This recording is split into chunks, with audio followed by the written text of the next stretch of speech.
Ganinang buntag siya nakasulod sa kini ang PAR na to, Philippine Area of Responsibility. Central Visayas. Di mo landfall sa Sugbo ug sa ubang bahin sa nasod ang Super Typhoon Inday. Mao kining gibutyag sa Philippine Atmospheric Geophysical and Astronomical Services Administration kun pag-asa sa ilang latest monitoring sa pag-irog sa mong bagyo sulod sa nasod. Gipalantawan sab nga mas mopadaol ang mong bagyo sa mihanang tumoy nga bahin sa Luzon.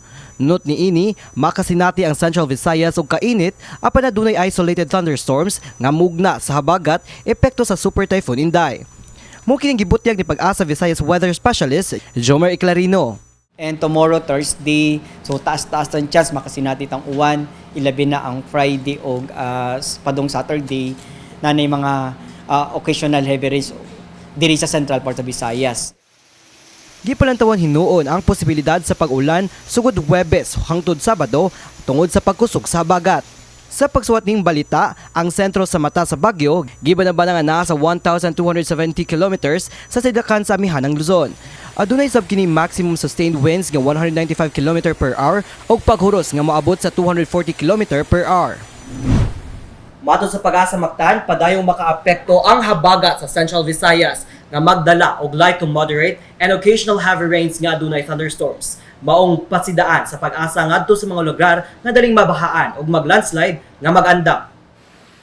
Laing bantayanan sa katawhan mao ang posibleng pag-isa o gale warning sa kadagatan sa Kabisayan nga hayan mo resulta sa kanselasyon sa mga biyahe.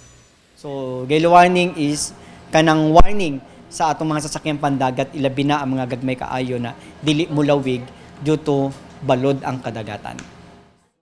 Samtang, giawag sa Cebu Provincial Disaster Risk Reduction and Management Office kun PDRRMO ang tanang local government units kun LGU sa probinsya sa Sugbo nga magpadayon sa pagbantay bisan pa dili direktang maigo sa bagyo ang Cebu.